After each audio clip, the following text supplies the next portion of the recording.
morning, everybody. Welcome to this intimate session of red tea. Oh, wait a minute. That didn't come out. Try that again. Welcome to the red tea session called Intimate. That didn't quite come out right here, but you know what I mean. The tea is called Intimate. So today, by the end of this session, you're going to learn a lot about Qimen County. You're going to learn about the history of Qimen County, the intimate history of Qimen County. You will also get a broader feeling historically about tea related to that area. And we'll kick off with some interesting entry into this, talking first about events this week. So a customer came in yesterday, or the day before yesterday, brought in a box that was gifted and said, can you make an evaluation? And I said, well, of course. There's a box of Dragonwell.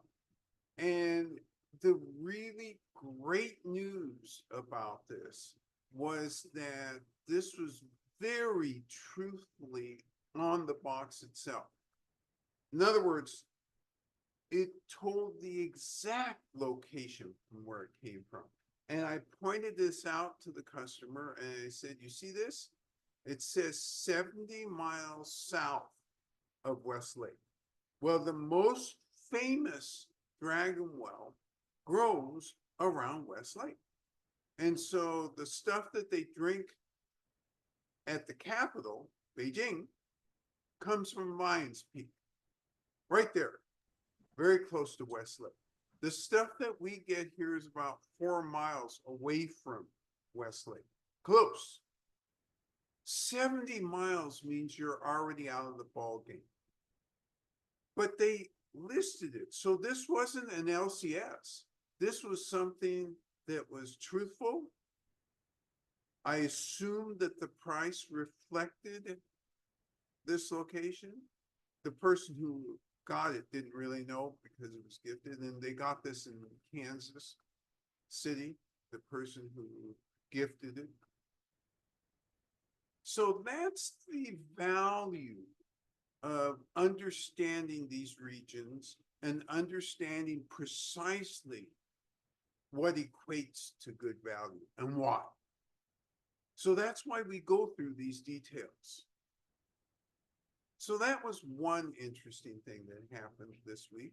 The other interesting thing was Peter and I had a email exchange, and actually we talked last weekend about, he mentioned, okay, red tea just isn't doing it for me. And so we talked about that a little bit. And part of my instant observation is red tea and rhythm. So what do I mean? Let's think about oolong, any cliff tea in rhythm. You get that cliff tea, you smell that thing. Oh, it smells so good. Can you drink? The answer is you really can't. It's too hot. You can take an inhalation. You can start to wake up your taste buds. All right, just think about this a minute. You get omnipresent. You get a cup of omnipresent. Right away, smell real good. Real good. Smells sweet. You drink that thing, and a minute later, it's all gone. Rhythm was different. Appreciation of the tea was different. And this is why I'm not the rhythm police. However, I do make suggestions. And my suggestion is slow it down a little bit with the reds. Just because you can do something doesn't mean you should do it in order to get the full effect of it. And we're going through these to get the full effect. And these are championship teas. They're championship red teas. The tea you're having today comes from one of the three regions in the world that's acknowledged as producing the best red tea in the world. Now, you and I may have some disagreements about this, but the fact it's been acknowledged means that a whole lot of people like this tea.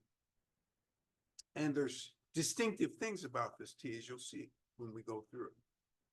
One more thing that's necessary to talk about before we really launch into this tea today.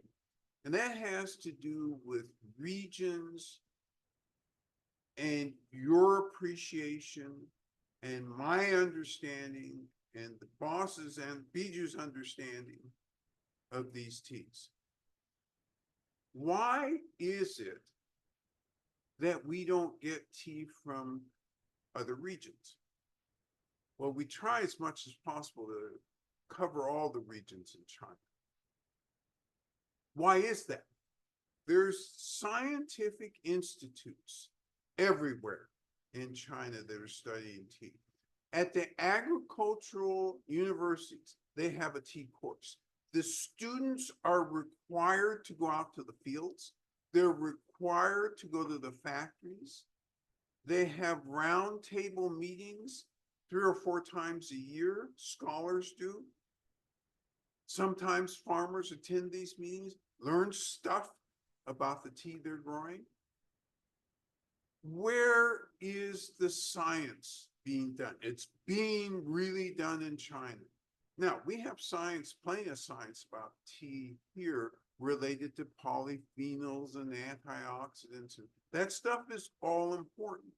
And we're going to talk about that with Intimate today.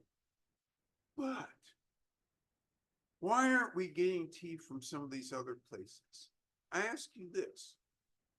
So, for example, does Taiwan have a bunch of institutes and a bunch of scholarly work related to tea? And the answer is no, they do not. That doesn't mean that their tea isn't good. Tea is great, some of it. But we're looking for the full picture. Give me the research. Tell me the composition of the tea.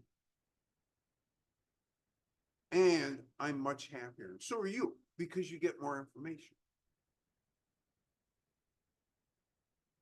When thinking about tea, and I'm going to start science, even though I pretended I wasn't going to do any science today, but I just can't help myself. We're going to start science with Intimate, Qimen County. And the science is, there was a study done a year ago in Qimen County, and the scientists proposed the following theory. They said, okay, we think we can identify 27 markers, most of them soil markers, but also some chemical composition of the tea itself markers that will be able to allow us to pin down exactly where the tea is from. They went through experimentation and found out, yes, they do have 27 markers, and they can tell you where tea is from. China is going in that direction. Eventually, the whole world will go in that direction. Being able to analyze and figure out, so you don't have to rely on the labels. I prefer to rely on labels because I'm lazy, but certification, and this is important because if you're paying big money for tea, you want to make sure to have an expectation it's going to be really what you think it is for that price. So this is the direction that they're going, and they were really excited as they published their work. You could tell that this was kind of a breakthrough. Chinese tea research institutes all over China are looking at all these type of breakthroughs. Soil composition breakthroughs, polyphenol content breakthroughs, breakthroughs in terms of what are potential health benefits, benefits, of course, around the world. They're looking at stuff like that. But China has a huge advantage because they look at varietal by area and then they make some judgments. Whereas in the West, well, let's just take this varietal. I'm not saying that we aren't contributing to the data. We are contributing to the data, but it's not in the fine way that the Chinese scientists are. And by fine, I mean discrete way that Chinese scientists are. So Qimen County, let's think about Qimen County for a minute. It's nestled in mountains. The chief mountains are all parts or derivatives from the Yellow Mountains. So it's in the southern part of Anhui. 90%, terroir-wise, 90% of Qimen County mountainous, over 1,800 feet in elevation. So where is the tea growing? It's growing basically in a region that's about 1,000 feet in elevation up to about 2,000 feet. This is where the ideal stuff is growing. Ideal tea is growing. Beautiful area, just a beautiful area.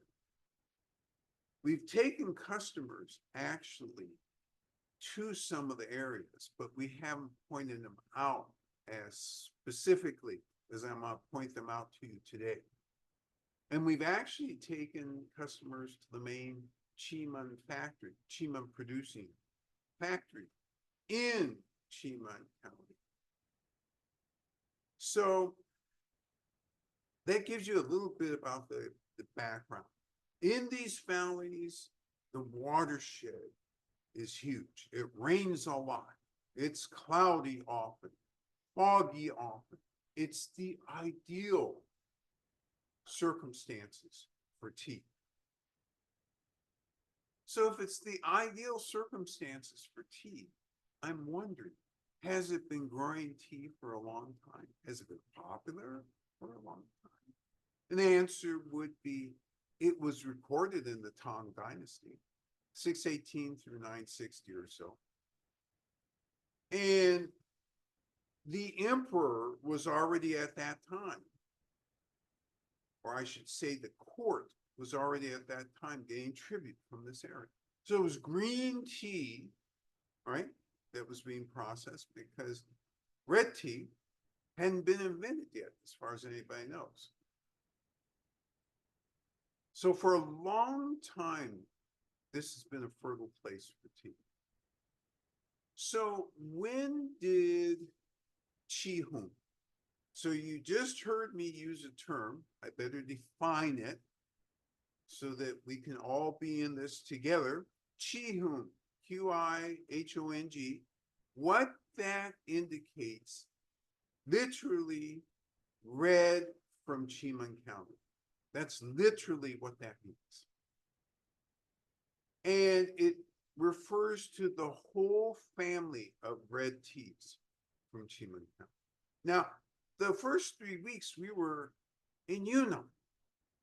Now we've moved a couple thousand miles north to Qimen. And this is, in quotes, craft tea, gungfu cha. Craft here, gungfu meaning craft here. Nothing, not small cup, but craft, high craft. Sometimes you see that spelled out as Congo, Congou. Same meaning, it's craft tea. Tea that goes through numerous processes to come up with the final result. So what do the tea bushes look like? Small to medium leaves. So unlike what you saw in the Yunnan, which is gigantic leaves, gigantic buds, this is small to medium. And how do they pick here? It's usually a bud and a leaf or a bud and two leaves. And that's it.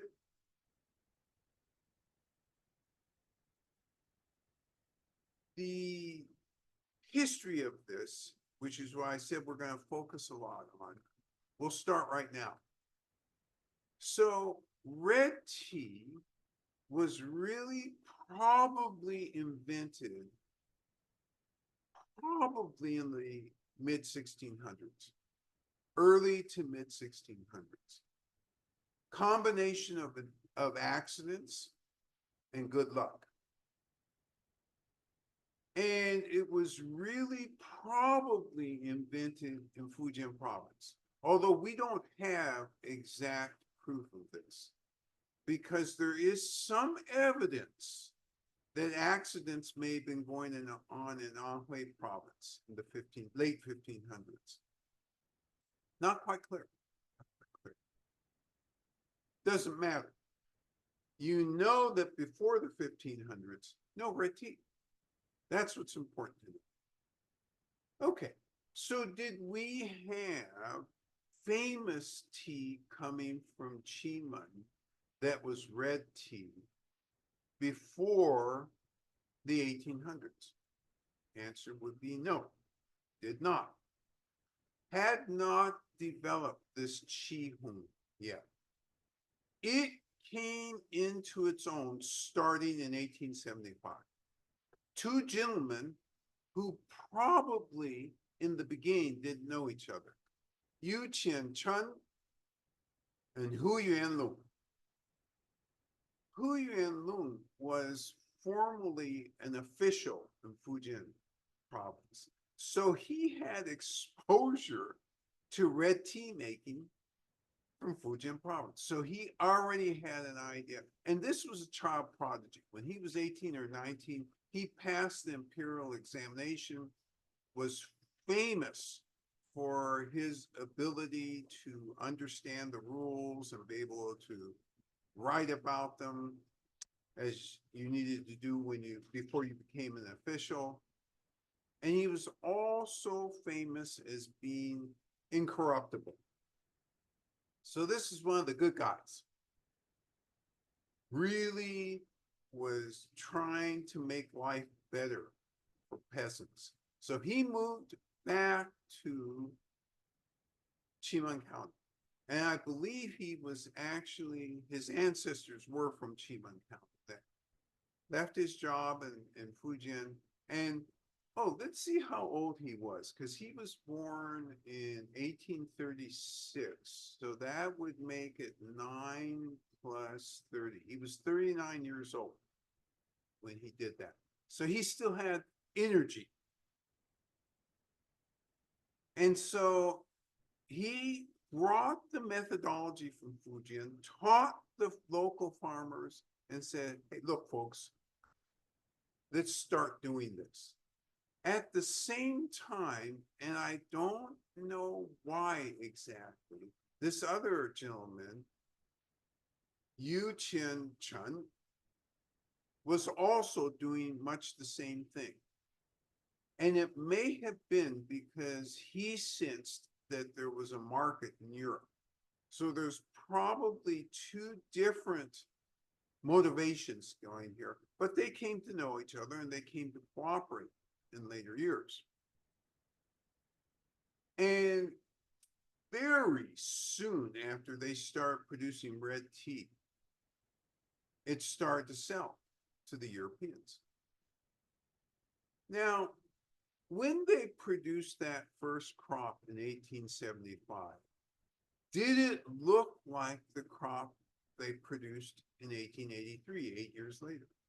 And the answer would be no, because Hu Yuan Lung, who came and brought the Fujian process with him, refine, refine, refine, refine, year in and year out, getting better and better, until they got to this place where they have this huge, complicated process.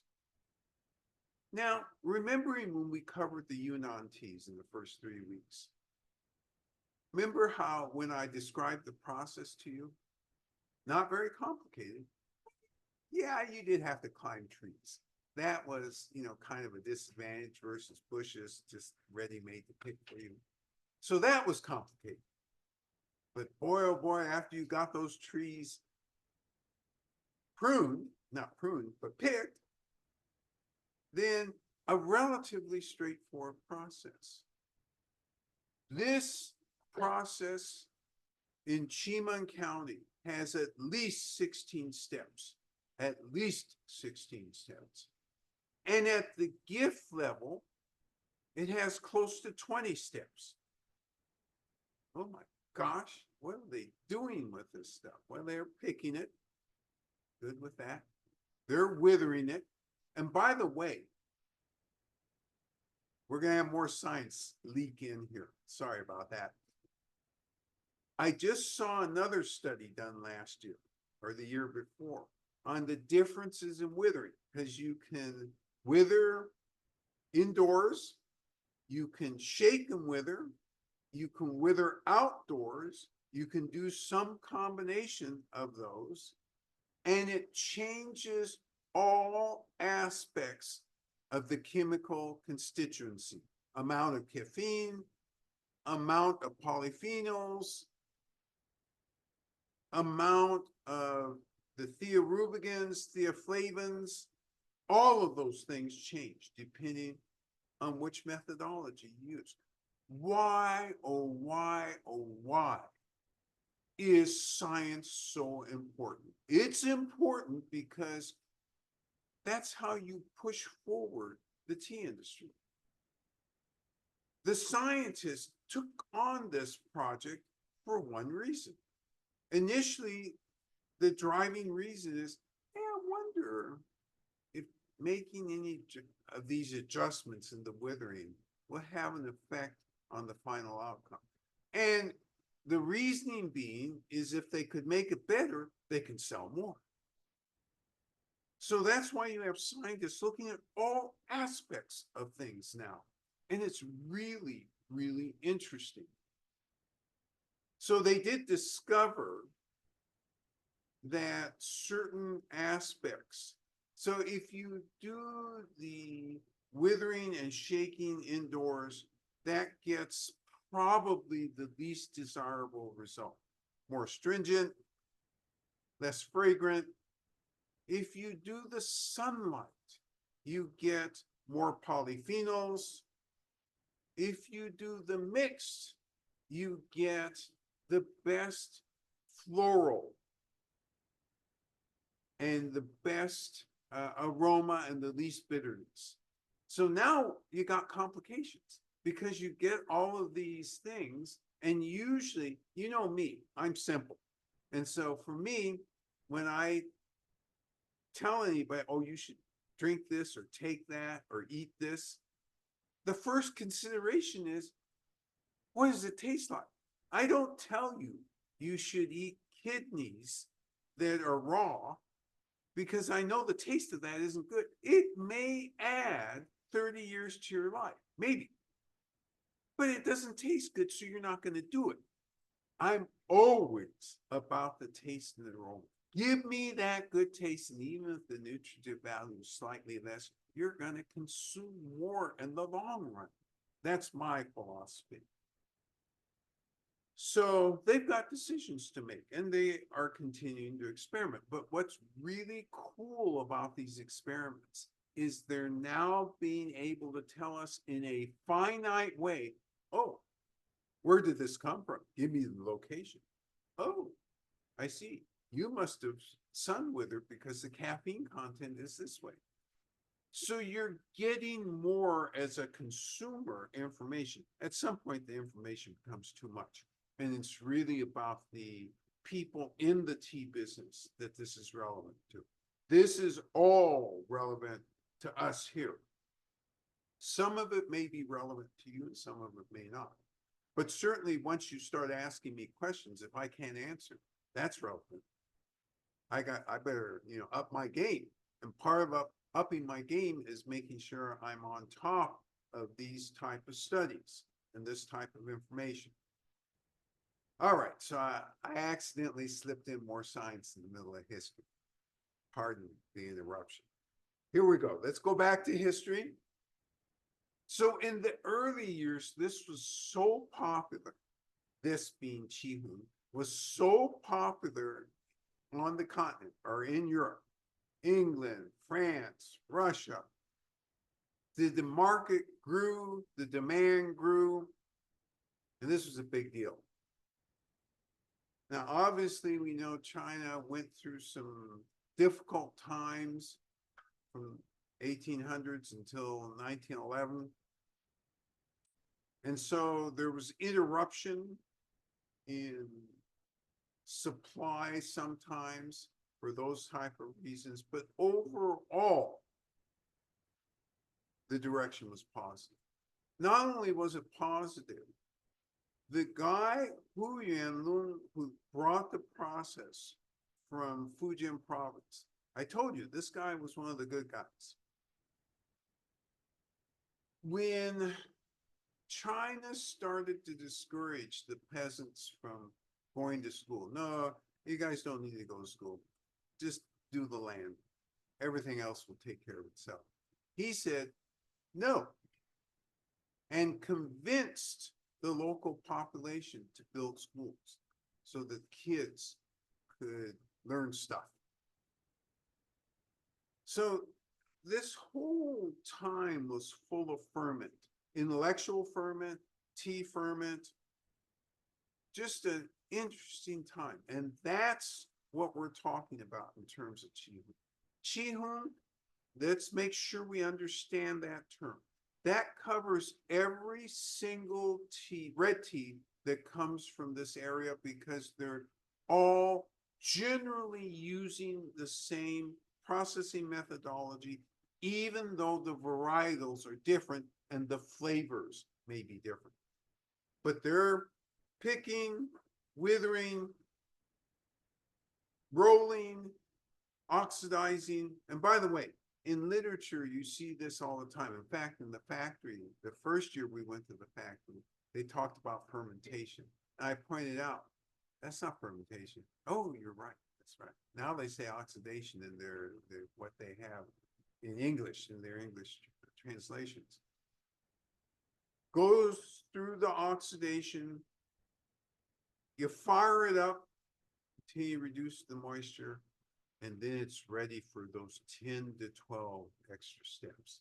And the 10 to 12 extra steps, we're not going to go through those ad nauseum because it's sift, winnow, sift again, cut, winnow. I mean, it's all of that stuff. They blend, they refire, they blend again. They're trying to achieve a certain fragrance and a certain uniformity of look.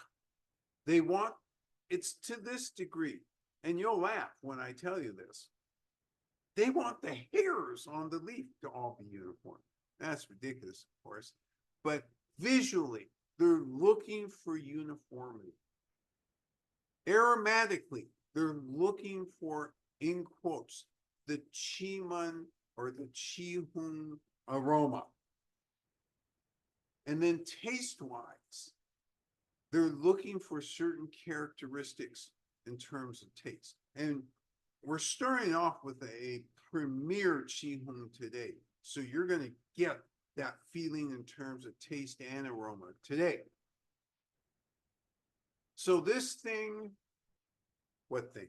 The Qihun won prizes at the San Francisco Exposition in 1915. It became worldwide famous just in terms of how good it was. So that's part of the history. What's the other part of the history that no one talks about? So when farmers were doing this conversion, because they were converting, right? From green tea into red tea, right? If all of a sudden you're producing red tea, what were you growing before? Oh yeah, green tea. Or you were growing something called blindsided. Now, for those of you who've been in the shop, which is all of you, you know we have a tea called blindsided. That occupied, and it's under the greens, but it's not exactly a green. that occupied X% of the tea harvest that was being produced in Qimen County. And that was being produced all the way until World War II. Once the Japanese invaded Anhui, all of that production went away. And it went away because it took 7 to 10 months to actually produce. Very hard to produce. And it went through a very complicated process to produce that tea. So that's what they were converting from. You had a group of farmers who did not make that conversion, and they continued to produce that tea. One asterisk and one interesting point about this particular tea was after World War II, did the Chinese start up again producing that tea? And the answer is no. They essentially didn't even think about going back to it until in the early 1980s. People who had tasted that tea in Canton and in Hong Kong wrote to the government and said, hey, any possibility we can get some of that tea? The government looked around. Oh my gosh, we still have a few aged people who can tell us how to do it, but we're not in full production. And so today, they actually do make that tea, but in very, very small quantities. So that's what Qihong replaced. We need some math. We haven't had math yet. Let's do 6 to 1. How does 6 to 1 sound? 6 pounds of fresh leaves, tea leaves, and buds to 1 pound of product. So now you catch that aspect. Unlike the Yunnan Reds, where we've described, you go through, get everything done maybe in 3 days, 4 days tops. Maybe you want to rest for a day or two. So within a week, you're all done in Yunnan. Hey, time to take vacation. No, they do other things. In Qimen County, when producing this tea, this takes a month at least before it's really ready. And you have to have more space, don't you? Because you got to be storing this. And each of the stations has to have special equipment. This is a lot more expensive to produce. So your question then would naturally follow. And I already can see it forming in all your minds. Does this mean that Qihong is the most expensive bread that you have in the shop? And the answer is no. And the reason being is though it's more expensive to produce, so much more is being grown, you can make a better deal than when you only have 7 ancient trees. The ancient stuff is always going to be the most expensive because it's limited. The main Qimen factory in Anhui, the last time we were there, we asked them what their maximum production was. And they said the maximum production was 30,000 tons a year. But they said they hadn't reached that yet. They said they were at 20 to 22,000. Well, the last time we were there was 5 years ago. So I wouldn't surprise me. And we're going to go there again, by the way, this year. We're going to go to the research institute that's attached to that. It wouldn't surprise me if it wasn't up to 30,000 tons a year, because this tea is really popular all over. And remembering that you have 12 grades. So you've got gift grade, you have special grade, and then you have grades 1 through 10. You don't want number 10. Number 10 makes up the bulk of if it's 25,000 tons a year. And that goes to Africa, that goes to Turkey. Some of that probably goes to Russia. That's very inexpensive. They're not doing all those extra steps. So instead of 16 to 20 steps, they're doing 7 or 8 steps, and that's it. And then they're also, for that grade, using, they actually chop it up. And so it's finer, I mean smaller, not finer to drink. And it's just not, it wouldn't be drinkable for you after drinking this. I mean, you would see the relationship, but that's the stuff when Lipton's purchases from China, which these days is not very often. This is what they would purchase, and they would use that again as against the Assams for English breakfast. The gift giving level is just fabulous, just fabulous. So is the special. All really good. All right. I think we've done enough. Oh, we've done more than enough history. No wonder the tea master was over there talking about your history is very long. I could see the sign.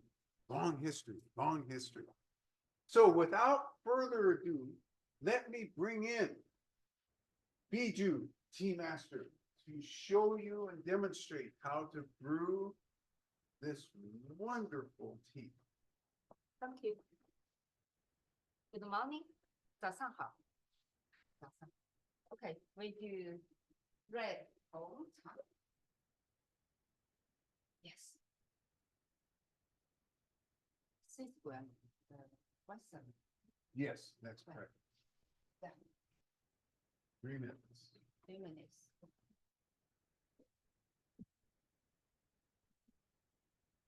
Rob says 30,000 tons, assuming imperial units, is roughly 15,000 kilograms, dividing by 6 grams per cup is 2.5 million cups. Those are the 16-ounce big cups. Thanks, Rob.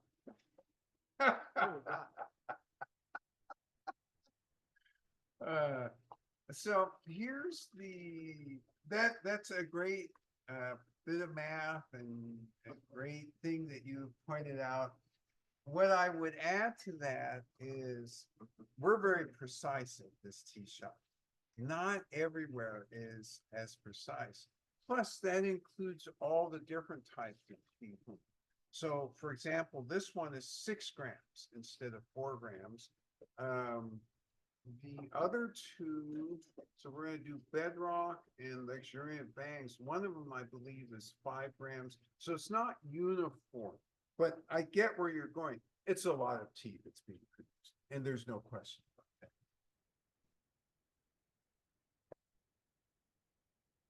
that. All right, Tea Master is getting everything ready. Heating the cups. Aerating the water,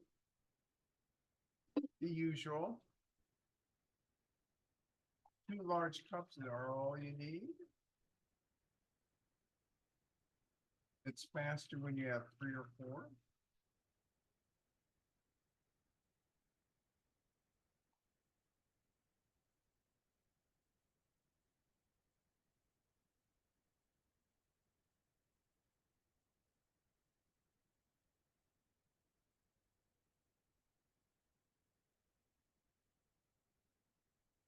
Nice rhythm, nice rhythm. Tea Master gets the tea leaves.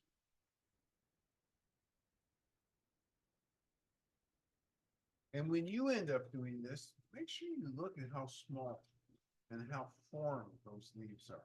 Those were all formed. They, each and every one of them has been touched.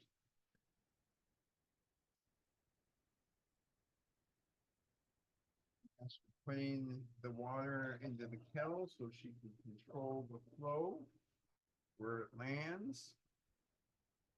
So no machine involvement in the creation of the, leaves, the size of the leaves, or the shape.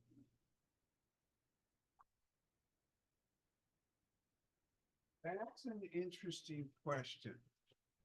No machine involvement. Let me put it this way. More accurately, what one should say is they may have fine machines, in other words, in the fine part, because I kind of recall that there is a cutting machine at the, near the end where they can, finely trim a leaf. But if you're talking about major machinery, no, this is not going through major machinery.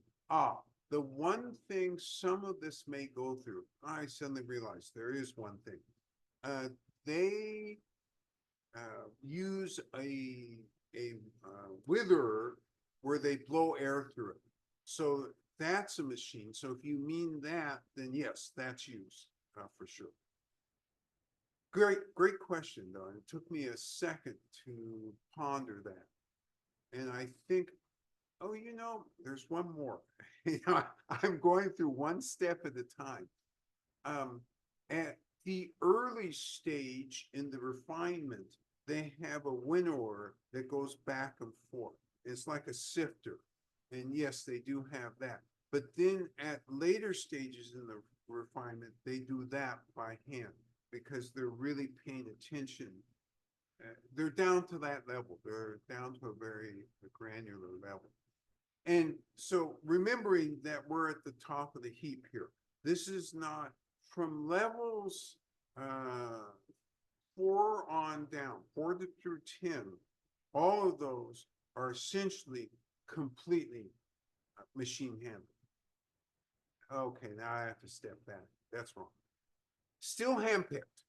Okay, there's no machine handpicking.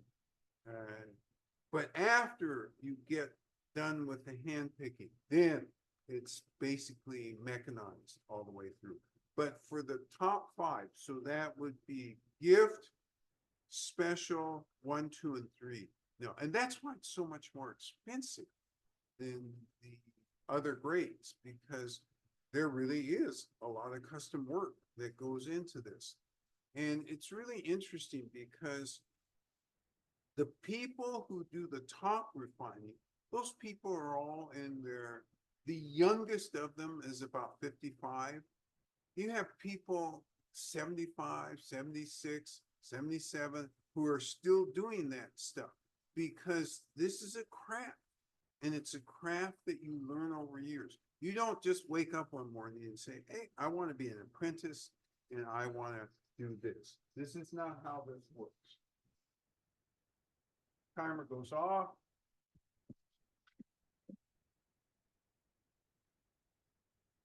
That's a nice rhythm here. Tea master separating the tea from the tea leaves, tea water from the tea leaves.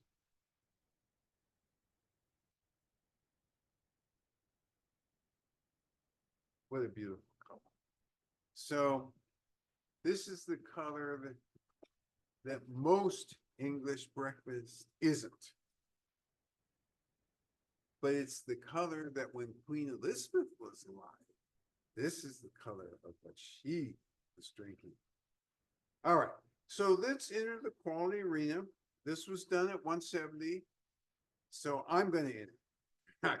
I'm going to enter, and I'm going to ascertain astringency, where it is on the tongue, what the aftertaste is, and then any energetics.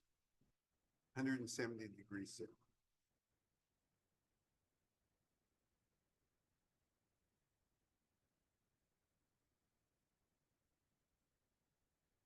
This reminds me, pull out your notes from the first 3 weeks. This is very different. Very different. Yeah, I've got the astringency identified for me. I have aftertaste identified. Oh my gosh, I even have energetics. That was fast. let me reinforce, pick up the aroma and the taste.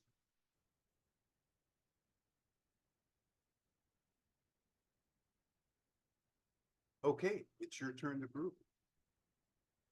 Jennifer comments, the leaves are so small. Yes, and this is the fineness. You can't achieve that just in nature. Going through and picking and eyeballing. Doesn't work that way. You have to go through all these steps and cut down the leaves, shape the leaves, cut down the leaves, shape the leaves, get rid of all the stems. Remember, the Yunnan tea had all sorts of stems in it. There's not one stem in this tea here. It's just completely different, refined way of doing red tea. And remembering, this methodology really came from Fujian province. And why would that not surprise you? Think of how complicated the cliff teas are. It stands to reason that their red teas would be more complicated than red teas out of Yunnan. And that in fact is the case. Rob provided an addendum to his prior comment. Given that I drink 2-3 cups of tea a day, that would take me about 2,700 years to drink. So that longer life effect has to work. Oh my goodness. Yeah, I'll say this is tea drinking on the scale of the universe. I like it.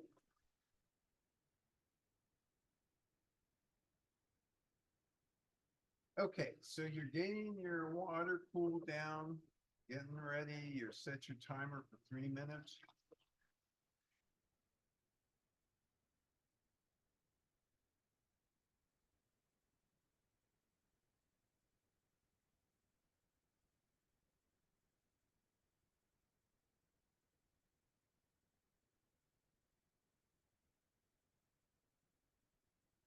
Just a nice rhythm.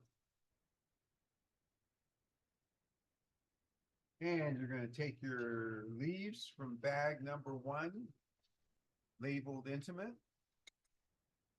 Put them in your heated cup, shake the cup, smell. Get the water transferred if you have the ability to a kettle that has a spout. If not, you're going to pour directly.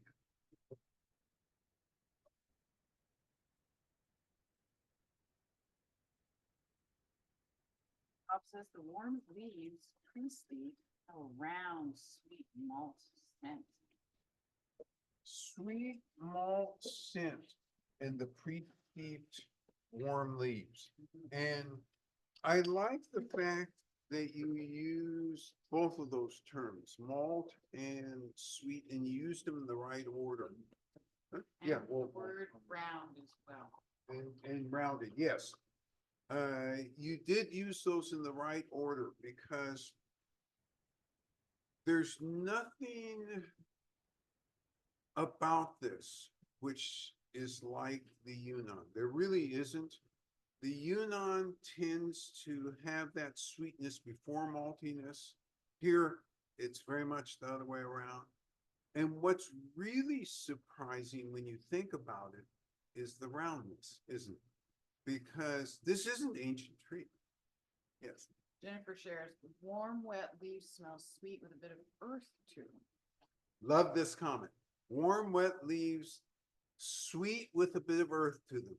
And again, we're coming into a deep appreciation that this is very different than the Yunnan. And that bit of earth was a perfect type of end for that, because that's kind of what you're left with. Yes. Jennifer asks, can't quite identify the character of that sweet smell. So it's not an easily, Jennifer notes it's not an easily identifiable sweetness.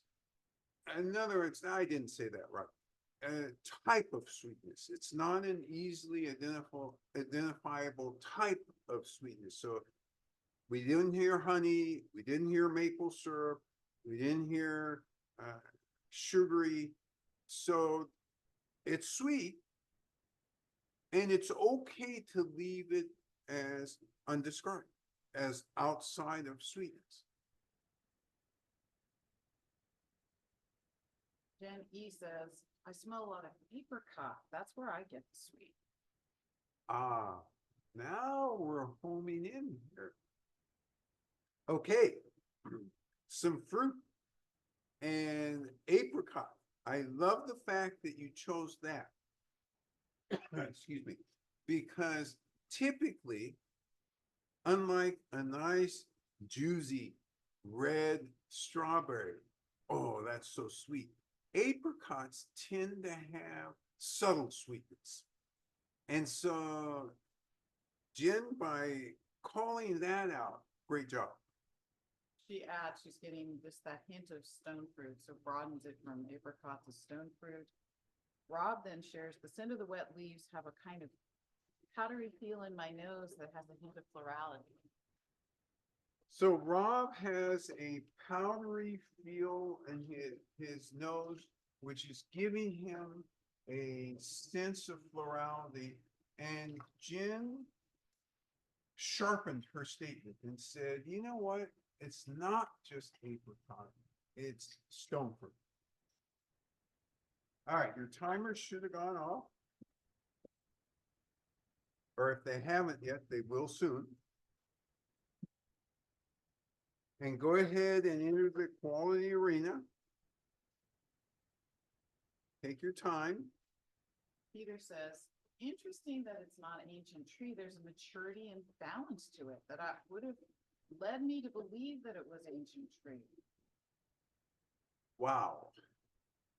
You know, I live among tea giants of greatness. So Peter identifies that he was surprised that this isn't ancient tree because there is that sense of maturity. There definitely is a sense of maturity. So now we've got to start to make some really fine distinctions, which we haven't really talked about before. So ancient tree being that grounding, truly grounding, lots of intense flavors versus a very well crafted. What you're really identifying, Peter, is there is great craft which goes into this. This isn't your typical red where you just go to the bush, oxidize a little bit, roll it a little bit, run some heat through it, and that's that. No, this has character because this has 15 or 16 steps. That's 8 more than your normal red tea. And so what Peter is really calling out is, oh my gosh, he used the word mature, which is great. Mature in terms of process. This process is very mature. Go ahead. Peter adds that he gets hints of citrus or got hints of citrus right off the bat. And then Rob shares the tea water tea water scent has a sense of plum and raisin and tobacco. Okay, so we have 2 comments here. Peter gets a sense of citrus developing in the taste, right? Citrus Aroma. in the, citrus, he says right off the bat, so I'm not sure whether it was in the scent Probably in the taste. or the taste, yeah. Yep. Okay. And Rob talked Yes, taste. taste. Okay. Drinking too fast. Just teasing. Rob goes on and further talks about stone fruit. Hints. Hints of plum, raisin. That's right. like Plum, density. raisin, tobacco. Tobacco. Yeah. Okay. Oh, Rob adds, I had a kind of cinnamon clove spiciness also. Cinnamon clove spiciness from Rob as well. I definitely get that clove. sense. I actually strongly get that clove sense. I'm having a hard time pulling out cinnamon, but I also get the tobacco sense, which is really interesting because that wouldn't have come to mind to say out loud until hearing it, and I'm going back and smelling and tasting. Yeah, I get where you're going with that. Good job.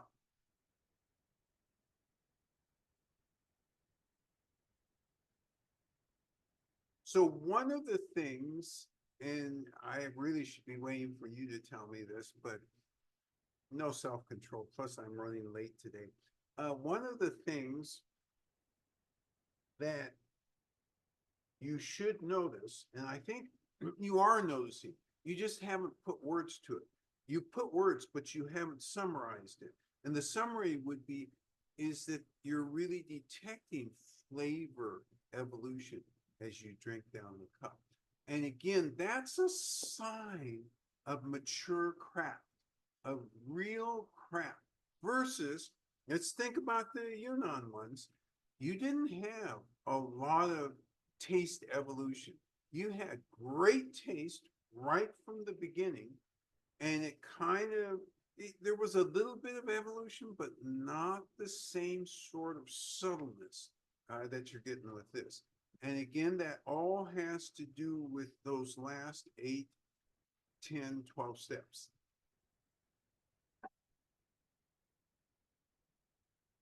All right. Peter adds, with reds to varying degrees, I noticed visceral warming, but also vasodilation. Vasodilation and visceral warming from Peter. I noticed that too, and I noticed it right away. When I was in the quality arena. Right away, I got that sense of, oh my gosh, I'm warming up. Circulation is going increasing, and my feet are warm. So this is all stuff which is typical for me when I get a red that is mature like this and that's been worked on a lot, and all those great characteristics that you want during when you drink a winter red are right here. Right here. Jennifer says this tea is very easy and lovely to drink. Jennifer notes, easy and lovely to drink. This is why Queen Elizabeth drank it every day. Yes, it is both of those things. And going back to this comment again about maturity of this tea, how it expresses itself as kind of a mature tea. That's one of the beautiful things at this level of this tea. And it's really wonderful that you picked up on that, because that all points back at the end to easy and lovely to drink. All right. One more energetics, comment on energetics. Jeannie says, I'm getting a gentle floral taste, and the energetics for me are calming and gentle warmth. Great. So Jeannie is talking about a gentle floral taste with warming, a gentle warming. And I like that description, almost like a hug. And this tea does have that feel to it. Kay adds, mouthfeel and aftertaste are expansive. There you go. Mouthfeel and aftertaste are expansive. In the beginning, I find them closed, and then as I keep drinking, just as Kay has indicated, very expansive and more comfortable. This is one, for me, at any rate, when I first drink it, I'm exploring. And after I get through my exploration, I'm just getting comfortable, circulation's going. I'm really enjoying this.